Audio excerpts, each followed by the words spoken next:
اما بعد فاعوذ باللہ من الشیطان الرجیم بسم اللہ الرحمن الرحیم وما ارسلناک الا رحمتا للعالمین صدق اللہ مولانا العظیم۔ بآواز بلند درود و سلام پڑھیے۔ الصلاۃ والسلام علیک یا رسول اللہ، الصلاۃ والسلام علیک یا حبیب اللہ، الصلاۃ والسلام علیک یا رحمتا للعالمین وعلی آلک واصحابک سیدی یا شفیع المذنبین۔ اللہ تبارک و تعالی جل مجدہ العظیم کی حمد و ثنا حضور نبی محترم رسول محتشم رحمت عالم صلی اللہ علیہ وآلہ وسلم کی ذات والا صفات پر بے شمار ہدیہ درود و سلام عرض کرنے کے بعد انتہائی مکرم حضرات گرامی، اللہ رب العزت کا شکر ہے جس نے ہماری گردنوں میں غلامی مصطفیٰ کا پٹا عطا فرمایا اور ہم سب کو حضور کی امت اجابت میں قبول فرمایا۔ دعا کرتے ہیں کہ خلاق کریم ہمارا آنا بیٹھنا ذکر خیر کرنا اور سننا اپنی بارگاہ میں شرف قبولیت سے نواز کر اسے ہم سب کے لیے ذریعہ نجات اور توشہ آخرت بنائے۔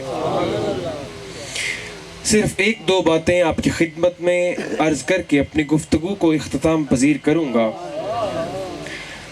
اللہ رب العزت نے جو مقام آقا علیہ الصلوۃ والتسلیم کو عطا فرمایا ہے، توجہ رکھیے گا، وہ حضور کی آمد سے قبل یا آقا علیہ الصلوۃ والتسلیم کی آمد کے بعد قیامت تک وہ مقام کسی کو حاصل نہیں ہے۔ ہمارا یہ عقیدہ اور ایمان ہے۔ ایک دفعہ جبرائیل علیہ السلام حضور کی خدمت میں آتے ہیں اور آقا علیہ الصلوۃ والتسلیم نے جبرائیل سے پوچھا، توجہ رکھیے گا، جبرائیل تمہاری عمر کتنی ہے؟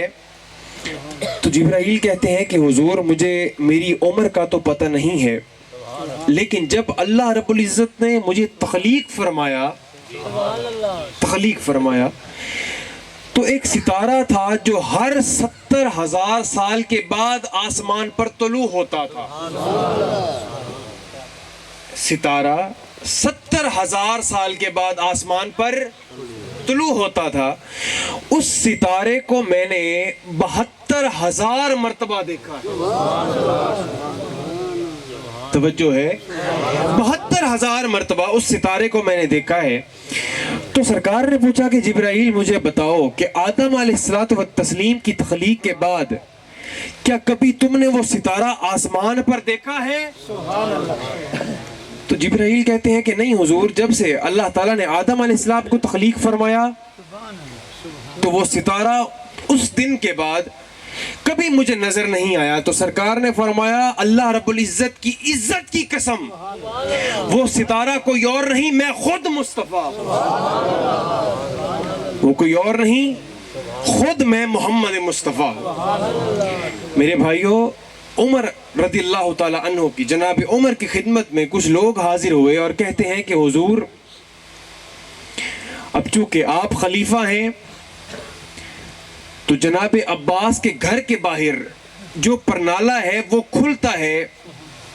جناب عمر کی خدمت میں حاضر ہوتے ہیں اور کہتے ہیں کہ وہ جو پرنالہ ہے اس کا پانی گلی میں گرتا ہے اور اسی گلی سے گزر کر ہم نے مسجد نبوی شریف نماز پڑھنے جانا ہوتا ہے۔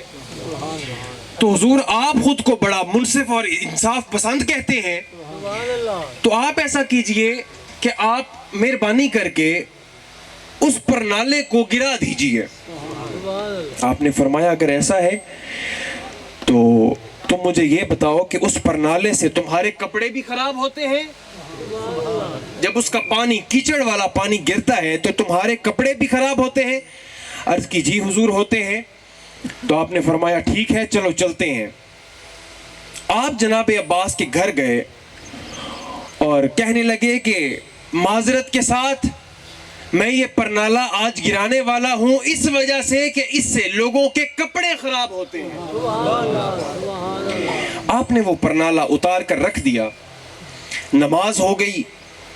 جماعت کے بعد جناب عباس کی خدمت میں کچھ لوگ حاضر ہوئے اور کہنے لگے کہ حضور آپ کو پتہ ہے آپ کا پرنالہ جو آپ کے گھر کے سامنے لگا ہوا تھا وہ جناب عمر نے اتار دیا ہے.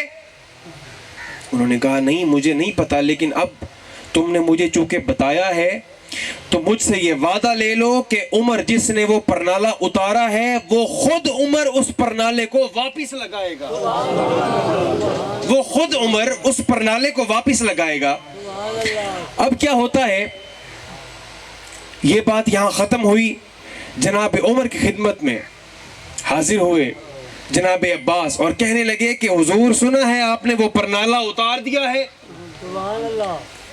انہوں نے کہا جی حضور میں نے اتار دیا ہے. اس کی وجہ یہ ہے کہ لوگ میرے پاس آئے تھے اور کہتے تھے کہ پرنالے کے اس کیچڑ زدہ پانی سے ان کے کپڑے خراب ہوتے ہیں.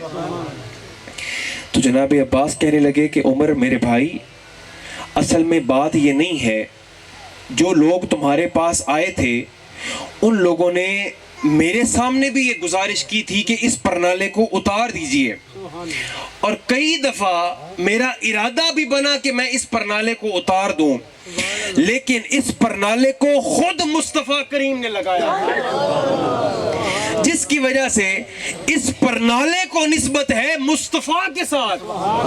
تو اب میری محبت اور میری غیرت یہ گوارا نہیں کرتی کہ میں اس پرنالے کو ہی اتار دوں. آپ نے فرمایا اچھا اگر ایسا ہے تو آپ میرے ساتھ چلیے. جناب عمر فرماتے ہیں جناب عباس سے کہ آپ میرے ساتھ چلیے، جیسے میں نے وہ پرنالہ اتارا تھا اب میں خود اس پرنالے کو واپس لگاتا ہوں.